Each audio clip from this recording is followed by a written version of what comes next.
Let me update the listeners because there are a lot of listeners. Let me update the listeners. Last week on this podcast, rest in peace to Triple X. Last week on this podcast, I started in a very somber state. I was very sad. I was beside myself. I was going through things. And I had just taken like the greatest nap at Park's house. So when niggas woke me up, and we just hopped right on the mic pause. And that was kind of how it went. Then I went on vacation. And I sat there and I patted myself on the back because I was able to piss niggas off on the last podcast and then go on vacation. I thought that was ill. Mm-hmm. I thought it was ill that by the time niggas was mad and ranting about some shit I said the other day, I was already under the sun, virgin pina coladas. That's crazy. And then... You had the umbrella in there? Yeah, it was umbrella and whipped cream. Whipped cream on the virgin pina colada? Yeah. You got to make it look like the real deal. Yeah. Okay. Yeah. I think I've tried that before. Spice it up. Yeah, pineapple or something. You know, they cut it nice. You need all the trimmings when it's the fixins. The cherries. How do they make it in Ireland? It's just rum. Whiskey. And then it's everything. There's just ice. There's ice and Guinness and whiskey. Sometimes no ice. With a potato in it. So then that was racist. So then I thought I'm Irish. You took it way too far. So then I thought to myself, and then I was even more proud because I said, damn, now I'm well rested and rejuvenated and re-energized, and I'm going to go back and address all of this stuff. Like, that's fucked up. Mm-hmm. Like, I felt bad. So let's get into it. Last week, right, I told a story about how I was in my car listening to ESPN radio, and I heard Pete Rosenberg alongside his co-hosts Don LaGreca and Michael Kay, two Trump supporters. I heard him interrupt his Yankee broadcast, because that's what they were talking about, to break the news that Triple X had died to his audience that was not a hip-hop audience. But he prefaced it by letting us know that he is a hip-hop journalist, so that's why he had to do it. And when these gentlemen were saddened by the news, they said, oh, man, that's horrible. Who was this young man? The first thing that Pete Rosenberg said was, well, he was no angel. And I was upset about that last week. So I called him out on it, on my podcast, right? I want to use this as a teachable moment for all. First of all, I want to say, I heard a lot of people saying, damn, Joe, it's fucked up, man. You should have called him. Let me clear something up for you people out there. No, I shouldn't have. That line is so overrated in the culture. Yo, you should have called him. I never want to talk to these people on the phone. I don't want to talk to anybody on the phone. Yeah, why would I don't even want to talk to my friends on the phone? And why should I have called Pete? Who the fuck is Pete Rosenberg for me to call him? Why? We're not friends. And I think that's the part that's lesson number one. Friendship in this industry, right? It's weird. It takes a lot of people to really come to grips with what friendship in this industry really means. For me, what it means is what it means. I go by the context of the English language. I don't deal with seasonal relationships. My people are my people. I can count my friends probably on two hands. I say all that to say, no disrespect to mine and Pete Rosenberg's relationship, but we're not friends. I'm not calling him when I hear him say some stupid shit on the radio. It's very, very few people I will call when that happens. That's number one. Number two, let me give you some background here. Pete Rosenberg, and this is all my opinion, has harbored quite a few resentments toward Joe Budden for quite some time, right? That's important to note here, and it's important to note as you're maneuvering through the industry, as you deal with industry relationships. He's had an issue with mine and Charlemagne's relationship for a few years now. He feels like I was a little too close to Charlemagne or didn't really shit on Charlemagne like I should have when Charlemagne was running rampant with his domestic violence jokes about me. I never really felt a way about it because it weren't true. Right. I didn't feel like I needed to explain that to Pete Rosenberg, but he harbored some resentment there because he hates Charlemagne. It's important that you not let people put their emotions on you. We're going to use all of Pete's character defects to just be a really teachable moment. So let's continue. So he's got a resentment for that. He's got a resentment about how I handled the Marissa Mendez firing from this podcast. If you need more backstory, there's a really awkward interview on Hot 97 that I did about the whole matter with him and Ebro and all that. And that was the last radio interview I was ever going to do, right? So I say that to say Pete is a pretty sensitive guy who already feels a way toward Joe Budden about some things. Oh, he also feels like he should be credited for the success of this podcast somehow. He's even tweeted that.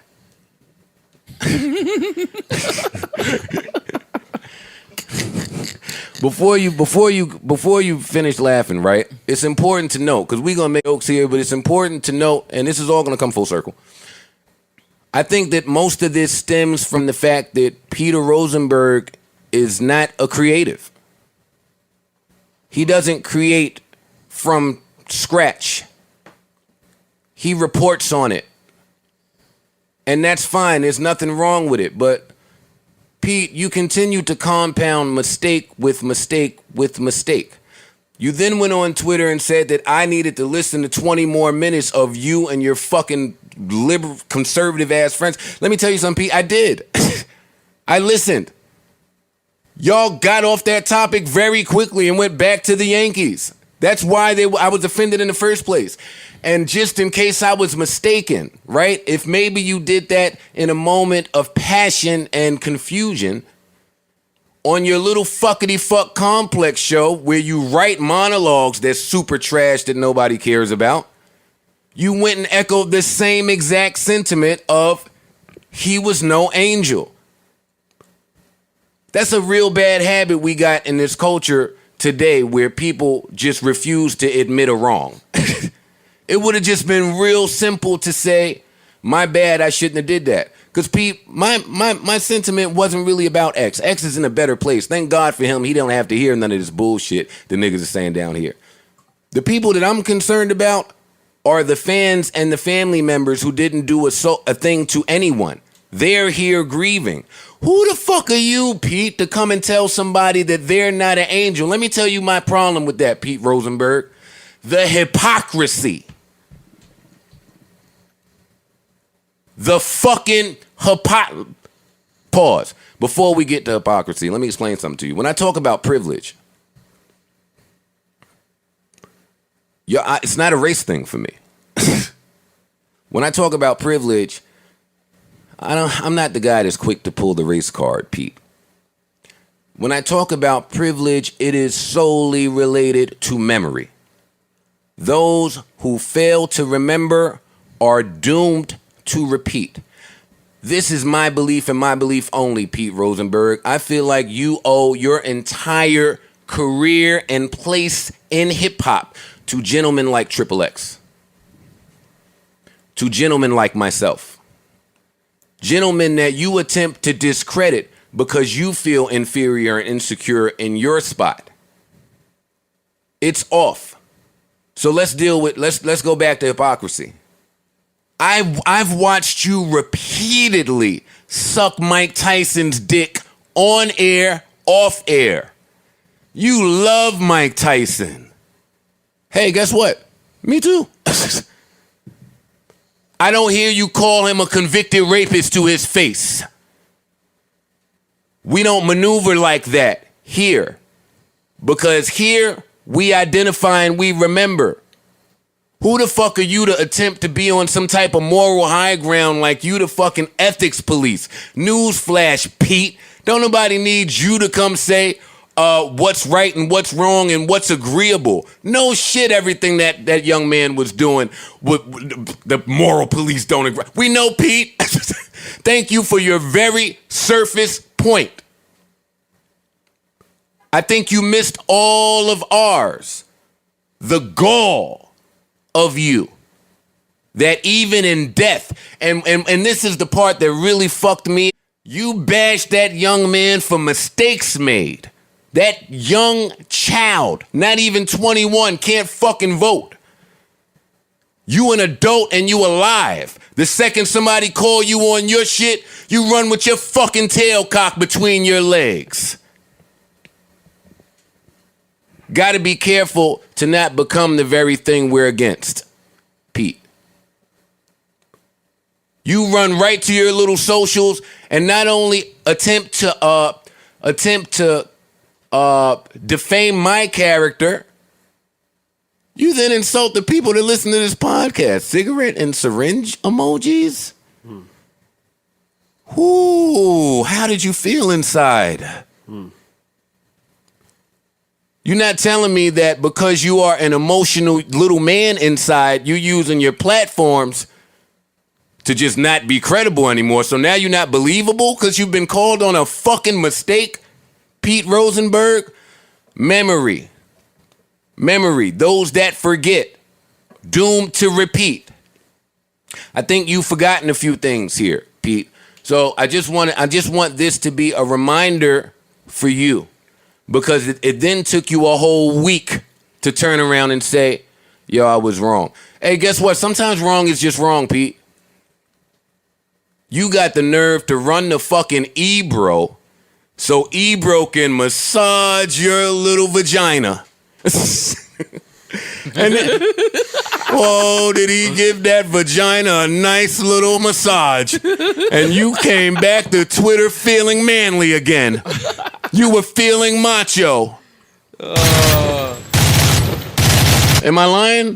No. He came back and said, hey, Ebro said I don't have to prove my voice or my place to anybody.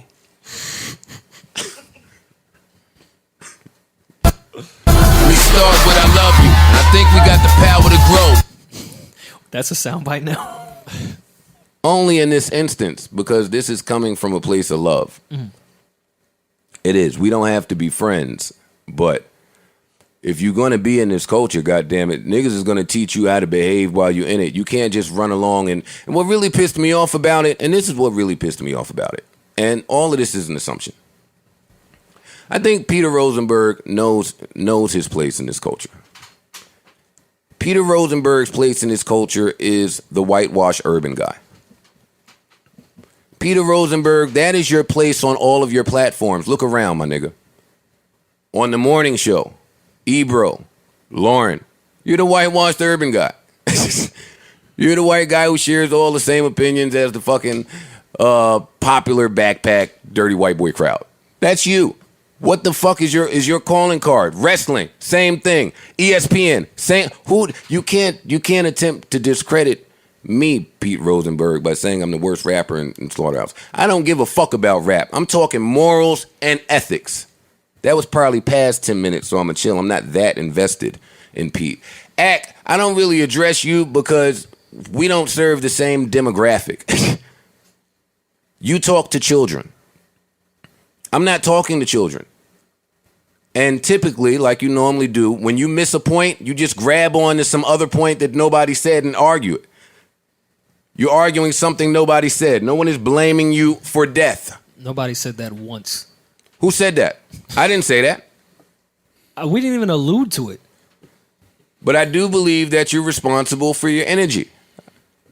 And I've seen you. I don't think that you are built to deal with the energy that you are soliciting. That was the point. And contrary to popular belief, let me tell niggas something about the streets real quick, and then I'm going to stop preaching. Contrary to popular belief, sometimes, baby, the streets warn you. Sometimes they warn you. Sometimes they come and tell you they don't really want it to happen. And then they watch how you move. And then it's, all right. So I tell you shit out of love, Act. It's nothing to be debated. It's nothing to argue. Do whatever the fuck you want to do. I don't care. But be careful. That is it. I just want everybody to be careful. Pete, I want you to have a little bit more couth and respect for the people that allow you to be here. Yes, allow you. I don't give a fuck what Ebro tells you when he's giving you a massage in the morning. To feel better. To pump your chest out. God damn it.